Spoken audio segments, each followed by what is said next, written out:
When we last met, discussing the reform of the Baseline Mansionization Ordinance. In our last installment. Yes, in our last, this is kind of like a telenova. Yeah, yeah. Is that what they call it? I think Novella? so, yes.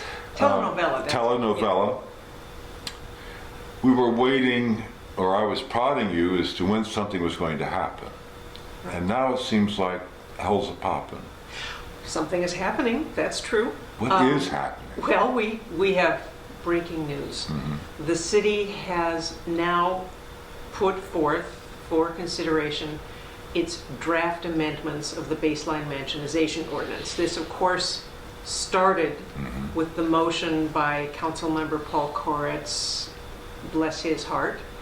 And the good news is, in a lot of ways, the draft sticks fairly close to Councilmember Koretz's motion and his vision. Mm-hmm. There are a few specific areas that we feel are risky and need to be addressed, but I'm kind of thinking that before we get to those specifics, Mm-hmm. there's something else that may be important to talk about, because a lot of the people who follow this issue are in neighborhoods that either currently have ICO protection or they're in the queue for the HPOZs and so forth. Mm-hmm. So in due course, those neighborhoods will have customized regulation, if you will.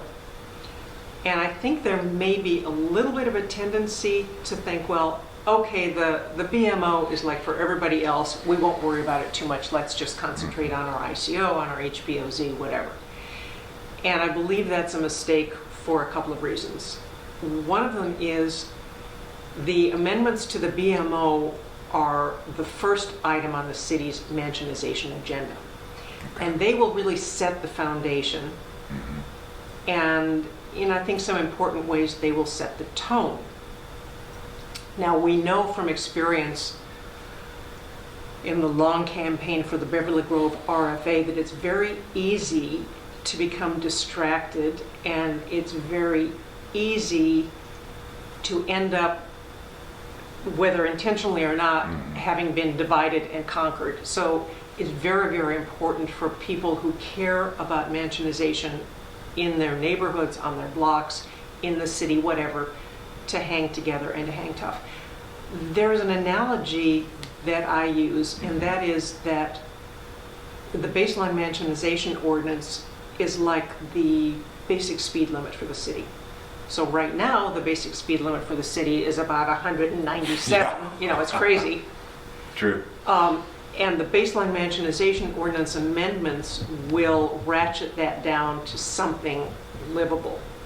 Then the ICOs and the HPOZs will customize in the sense that neighborhoods will say, well, we need a turn lane, or we need speed bumps, or we want a four-way stop here, in essence, with the kind of regulation that really makes sense for the character and the scale of their individual neighborhood. But getting that speed limit right is very important. Well, because, correct me, but, well, I mean, the ICO communities are still a very small percentage of the R1 properties Right. in Los Angeles. Right, there's a lot of folks out there who currently have no protection Nothing. from mansionization at all. So absent the speed limit. Right, absent the speed limit, the whole city is, you know, at risk.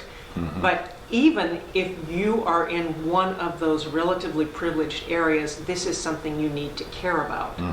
And if the city sees that there isn't strong support for the Mansionization Ordinance amendments, I think it will send a signal that we don't want to send as they move on into all the subsequent phases of how they manage the scale and the character of our neighborhoods. So it's really an important thing to do. It's an important thing to get right. And one of the things that we have to remember is we are always up against the developers and the realtors and the lawyers and their lobby. We've already seen evidence that they're working to, you know, kind of pull this back to whatever degree they can. And they have the clout, and they have the access, and they have the money. And we really only have our voices and our strength in numbers. So we really have to stand together, and we really have to be relentless. And, you know, getting the city to do the right thing is very, very difficult. Yeah, yeah. But it can be done. Well, It ultimately, just, you know. they need votes. They need votes. Yes. And if they feel that enough votes are in jeopardy because of their inactivity or their coziness with developers, they have to choose. Right, so they have to know that voters care about this issue for this issue to get attention and to be done right, which kind of brings us to the amendments themselves in the current draft. It does a lot of things right. It eliminates most, but not all, of the bonuses that end up adding a lot of bloat to houses. It eliminates most, but not all, of the exemptions that exclude square footage from the calculation of what the size of the house is when they're measuring and, you know, working out the ratio. And it uses a better basic floor area ratio than we currently have in the code. It's more in keeping with the scale and the character of our residential neighborhoods. But it continues to exempt from the count of square footage patios, breezeways, balconies, whatever, anything that either doesn't have a roof or has what they call a lattice roof, which I guess is But it's open to essentially, the air. yeah, anything that doesn't have a solid roof is not counted. Now, in the current code, that is the case up to a limit of 250 square feet, which is in and of itself a very generous giveaway, if you will. In the way the draft amendments are written, there isn't even a limit. So Why do you think that they seem to get the message on some of these other reforms that were born out of Councilmember Koretz's motion, right. but not on this? What is there some kind of Hard big to political say. pushback they're going to get? It's possible. It may be that their thinking is that this kind of open space has less impact on neighbors than fully enclosed space. But the truth Because is, they got away, not they that got much. rid of like the bonus for the green construction. Right, that's gone, thankfully, and And how did they handle the garage? the bonus for articulation is gone. We'll get to the bonuses in Okay. a minute, but the exemption for the garage is gone, and boy, that's a big one. That's a huge one. That's a huge one, because Yeah. that's 400 That was the most square egregious, I feet. think. Yes, the single worst provision of the Baseline Mansionization Ordinance as it stands today is the giveaway of 400 square feet of attached garage. That's gone. Very, very good move. Good. This one, I don't know whether it was inattention, different interpretation, whatever it is. The pushback we need now is for us to push back and say, no. This is genuine square footage, and it absolutely impacts its neighbors, and you know, you can see it in the houses that are built with large balconies and various spaces that fit that.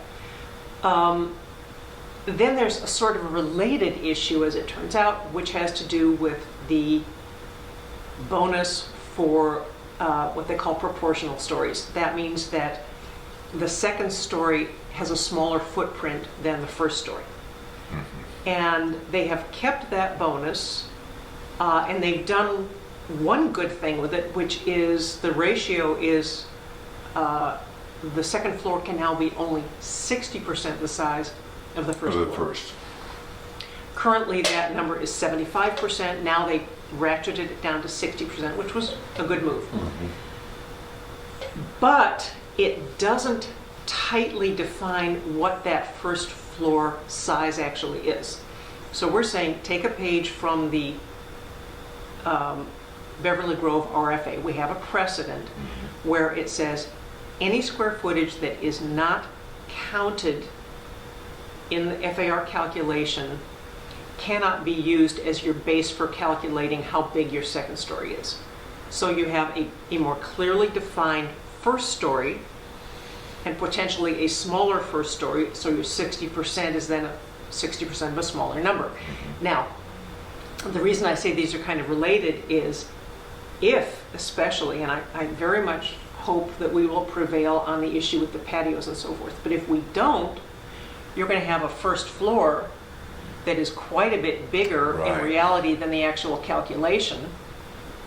And if they calculate the second story against that, including all of this uncounted space, it's not a good thing. I noticed that when I was reviewing, as best I could understand, that the planning department or the zoning official or whoever still has this right to do this 10%. Right, that brings us to the other Yeah, problem. tell me about this. In the current BMO, the zoning administrator has the option to grant an additional 10% of your allowed square footage. Now, this is not subject to any kind of notification. It's not subject to any kind of oversight or anything. So nobody knows how or what that's done, what you do to earn it, etc. Our contention is that the city already has a process for variances. They are currently developing a broad spectrum of very flexible zoning tools, which will be coming into effect on the heels of the Baseline Mansionization Ordinance. They do not also need this kind of a behind closed doors process that nobody can get their fingers on. And you see there's a sort of a commonality among these 3 points. The bonus for patios and so forth. The kind of squishiness in terms of how they are defining what the size will be when they calculate the second story. This business about 10%, it's called an adjustment.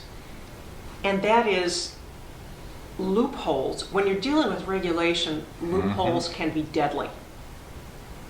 In fact, if you look at the current BMO, a big part of what's wrong with it is the loopholes. A big part of the rationale behind Paul Koretz's motion to amend was close the loopholes. Because they are what tend to turn a house into a McMansion. Well, it seems to me that if you considered this amended ordinance without these loopholes, then we're talking about basically you could build what is the FAR? It varies a little bit depending on the size of the lot. Now, most of the residential lots in Los Angeles are at or below 7,500 square feet. So the formula there is 0.42% of the lot. Then if you, again, have your second story is smaller than your first story, you can get an additional bonus that takes you, I can't remember the exact numbers, but roughly to 50%. So. But then if you have this, the zoning administrator can. Right, another 10% add a on top 10% of that, there. right. And then you can have, as it stands, literally, the way this draft is written, unlimited amount of space devoted to patios, balconies, breezeways, and so forth. Not a good idea. Not a good idea. Yeah, because obviously, as they've demonstrated, any loophole they can drive a truck through, and do. Right, and that absolutely. really becomes the default setup. Yeah, and the idea also, in terms of Councilmember Koretz's motion, was not only to clean up the ordinance in terms of getting rid of loopholes that have proved to be really, really damaging, but to make it simpler and more enforceable. So the fewer loopholes you have, the simpler and the more enforceable it is. Well, I think that's a very good point, because one of the issues with this new menu of R1 zoning that we'll get into is this is all lovely to have custom plans for different neighborhoods, but we know that enforcement is so lacking. Right. The more rules you get them to enforce, the more you can assume they're not going to get enforced. Right. So back to your analogy of a speed limit, that if the BMO is reformed properly and it becomes just the rule for the entire city. Right, it's very important to get it right. It's easier to enforce because it does apply, as opposed to all these one-off plans. Right. And where you can go one block and it's this Right. zoning, and you go to the next community and it's this and that, and that's lovely. But it's the same problem people run into with RFAs or HPOZs. Enforcement is a Right. huge headache It absolutely is. because there is no You know, budget or staff for enforcement. in all honesty, I sort of think of this as a subject for another day because it's massive and getting your arms around it is very, very difficult. Yeah.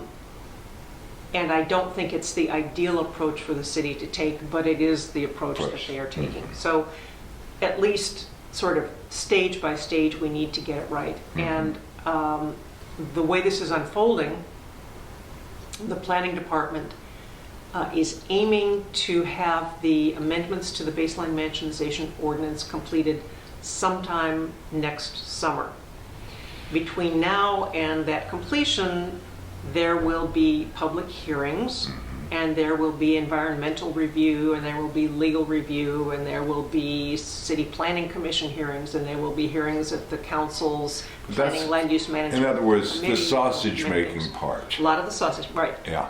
But the reason I'm bringing it up, besides the fact that, we kind of like to have some idea what we're talking about here, and as far as the time frame, is the very first thing coming up is the public meetings. They call them outreach or intake, or I don't know what they call them, some kind of bureaucratic language. But they're coming up very, very fast, and it's really important for people who care about stopping mansionization to get to the meetings and to follow up with comments that will keep the city on track, because it's very easy for this thing to wobble.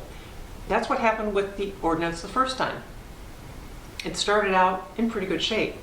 By the time they were done with it, it had been absolutely hollowed out. And there's no point doing that all over again. We have a really good motion by Councilmember Koretz. We have a lot of folks who care about the issue, and they need to make sure that the city knows that.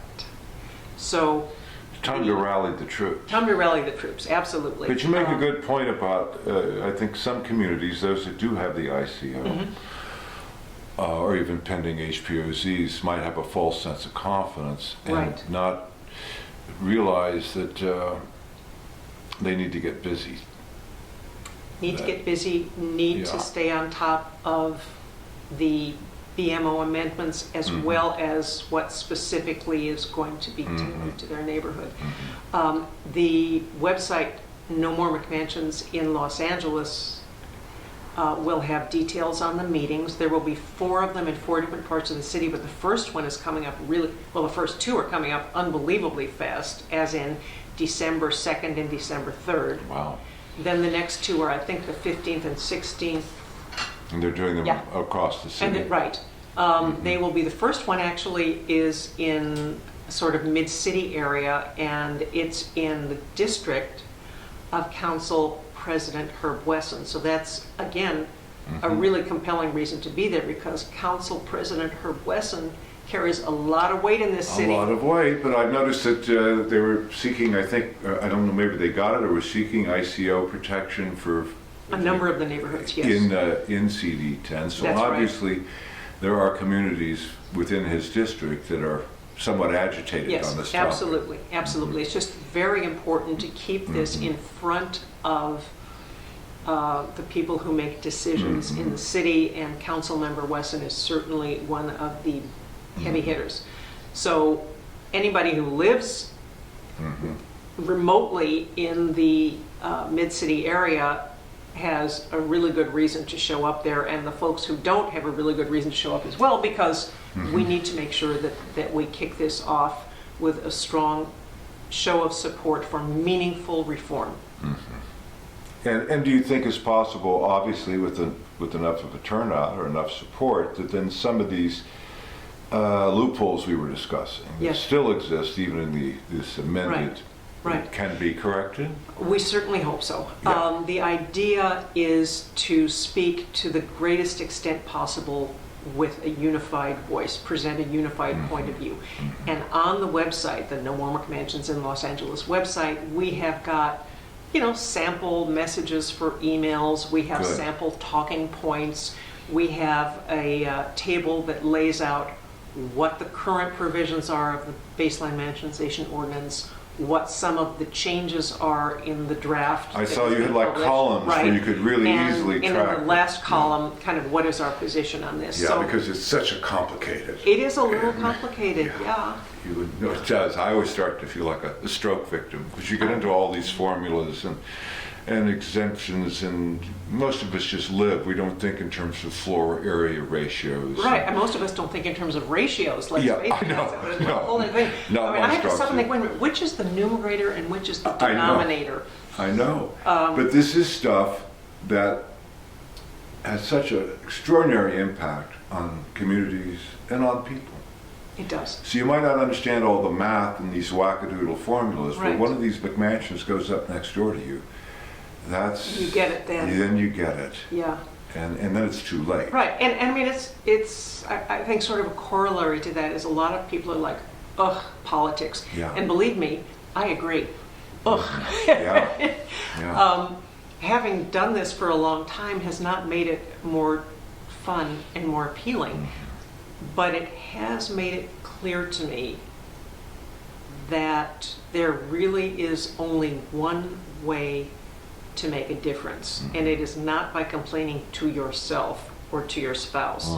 It is by making sure that the decision makers in the city hear loud and clear, and being relentless and showing up and speaking up. That's really what it takes. Well, you would think, given this flurry of activity with all this ICOs that we had earlier this year, and there are even more communities that are trying to get them now. Yes. That it seems to me that there's a lot of communities or neighborhoods in LA that have woken up and said, okay, enough is enough. Right. And that's why they're scrambling and twisting arms to get Right. interim control ordinances, Yes. or getting their acts together to apply to become, an HPOC. So hopefully this energy that they were all applying to scramble around, to hustle, Right. and persuade their representatives to give them temporary protection, Yeah. so that some of that energy will Yeah, be absolutely. applied towards a permit. It's just a question of sustaining it. That's the Yeah. challenge, because it's so easy to get tired of it and sick of it and whatever. Well, and again, back to what I was saying, I don't know, 60, 70% of the R1 properties in the city are not covered Right, by any kind of right. ICO or HPOZ. So if we don't get this right, they're vulnerable to Absolutely. McMansions too. Absolutely. And so now they'll have the hearings, and then what? Then we it's have backstage until, stuff? I believe, What- oh yeah. Yeah. They will be taking comments. I believe the cutoff for comments relative to those meetings is something like January 12th. Again, we have the details on our website. This is tough because it's all over the holidays. Yes, This is tough. yes. Oh, and we were kind of between did the they- rock and the hard place on Yeah. this one, because on the one hand, the last thing you ever want to ask the city to do is push something out and do it later. Because Yeah. It later might be may 10 never years come. later, Right, yeah. 10 years later. So when we heard that they were going to do meetings in December, we said, okay, so be it. And then the draft ordinance was published, I would say maybe 10 days ago, something like that. So we took a little time to read it through and read it through again and think it through and talk it through, because we are asking people to work a little bit on faith with us. They may not spend quite as much time reading through every provision of this damn thing as we've done, and say, trust us a little bit if you can. We're trying to come up with a solid, common sense, reasonable approach to stopping mansionization in Los Angeles. We think that this draft is pretty good, but we think that what can sometimes appear like a little detail turns out to be more than a little detail, because again, the loopholes are deadly. Yeah. Fatal flaws. Yeah. Fatal flaws. All of this information, though, is available Yes. on, say, what's the website The again? website is www.nomoremcmansionsinlosangeles.org. And we have summaries, and we have links to the full document. I've seen it, and it makes, like I said, it makes sense. It helps to make sense out of a very complex. Yeah. We try.